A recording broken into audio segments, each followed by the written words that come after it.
Hey everybody, I am on the struggle bus today. I don't know what is going on. I feel like I need a 5-hour nap and then have another nap after that. I'm exhausted. I don't know why. I just need to sleep. Anyway, I have a client story for you today from one of our viewers. So welcome back to Client Stories with Amy. So this person had wrote in, she said, hey, you have given me the courage to bring this up with my daughter. I've been watching you for about a year now and I need some advice. What would you do if this was your situation? So she wrote in and was like, my daughter's born in 2005. She's 19 years old now. She is obviously an NPE. She fits your description perfectly, and she is an NPE. The mom, I'm going to call her the mom, and then the client's going to be the daughter. So the mom said that she just had a rough time. Both of her parents had passed away unexpectedly, and so it was very, very hard for her, and she just was in a downward spiral and ended up finding out she was pregnant and didn't know who the father was.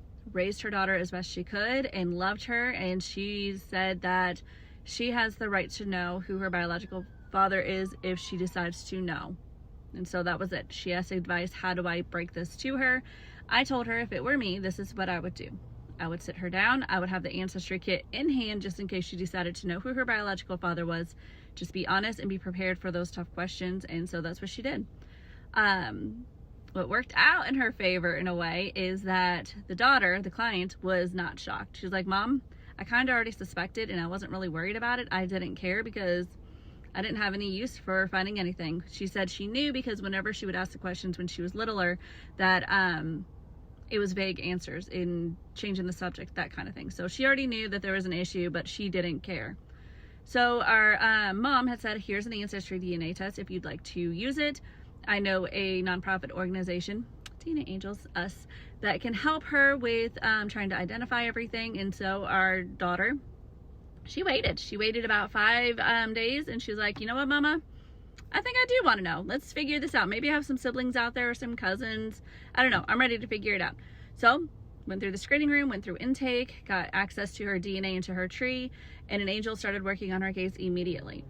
And our client, our daughter, she is like, okay, I'm ready for this. I'm scared. I don't know if this is a good thing or a bad thing. And so we kind of just coached her through everything, set her up with a support group and all of the things. And we did baby steps with her, kind of explaining how we were doing our process and everything. So she understood what was going on, and there was no shocking. There's like no surprises for her.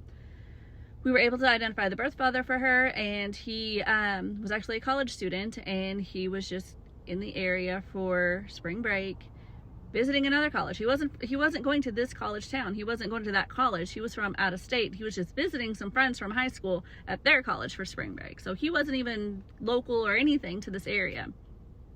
We got some contact information for her. We found some yearbook photos for her, and she did have 5 half siblings, quite a few half siblings. So she decided she was going to sit on the information. I still don't think she's ever reached out. She says that she's kind of at peace, kind of looking from the shadows from the back and just watching their life unfold on social media. She said one day she might have the courage to reach out, but right now she's at peace with everything. She knows where she comes from.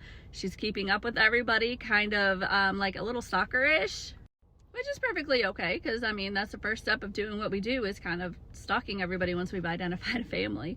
But she just doesn't want any heartbreak. She doesn't want to ruffle any feathers in the family. She doesn't feel like she has that need. I expressed this is just some reasons why you should, but this is your journey, and whatever you decide, there's no right or no wrong answers here. This is what you're happy with. I'm happy we could help. But that is it for today. Don't forget about our YouTube series, Lost and Found, No More Secrets. Our link is up in the link tree. And if you're wanting to be a client or want to learn more about DNA Angels, that information is also in the link tree. But I will see you guys tomorrow. Bye, everybody.